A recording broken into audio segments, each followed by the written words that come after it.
VOX X Alastor X Listener Polly ?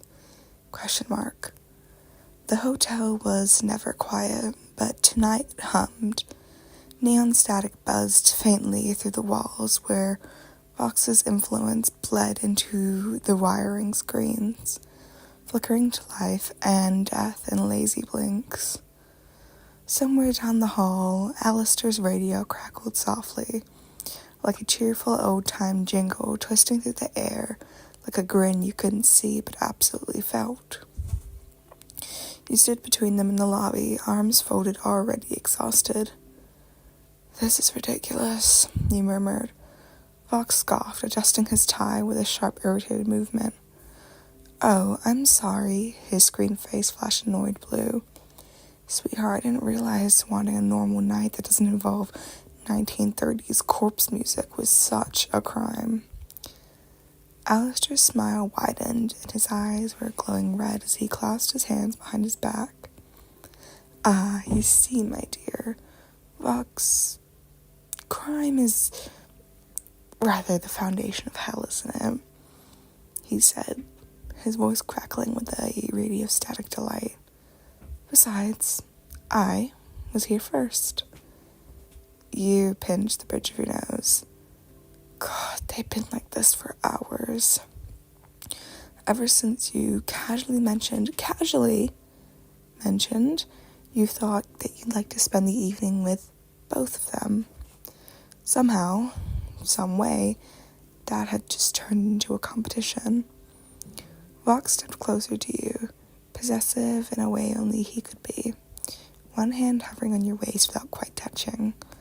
His voice softened, dropping into that smooth, persuasive tone that he used on audiences of millions. "You said you wanted to watch a movie. I can give you anything, any channel, any experience, high-definition perfection." A low chuckle echoed behind you. Alastor leaned in from the other side, impossibly close without you even hearing a step.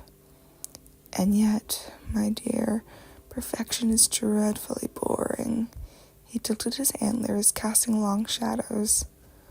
"Why would we watch someone else's story when we can make our own?" Your heart did a bit of a unhelpful flip.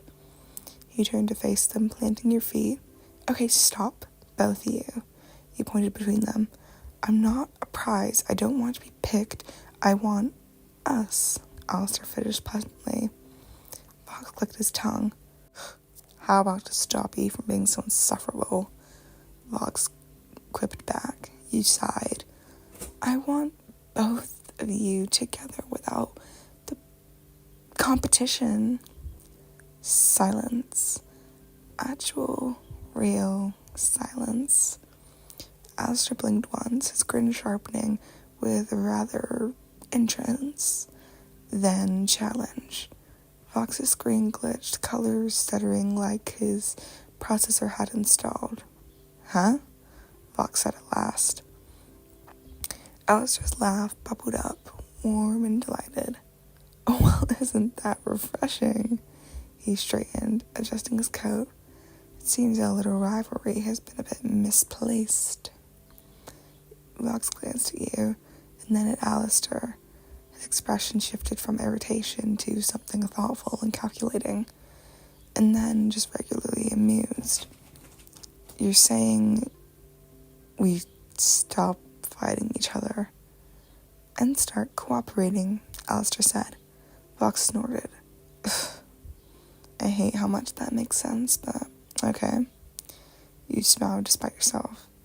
The rest of the night unfolded strangely.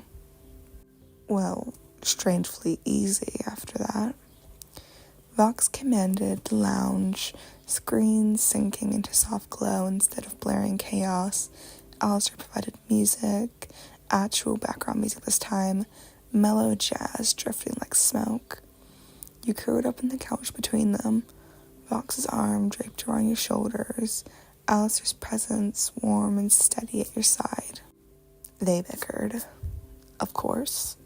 Vox complained about the film's pacing, Alastor criticized the lighting, and they argued over snacks, volume levels, and whether the plot had artistic metric or was a corporate piece of slop. But when you laughed, they both quietened. And when you leaned into Vox, Alastor's hand rested lightly on your back, and when Alastor murmured something teasing into your ear, Vox rolled his eyes, but didn't pull away.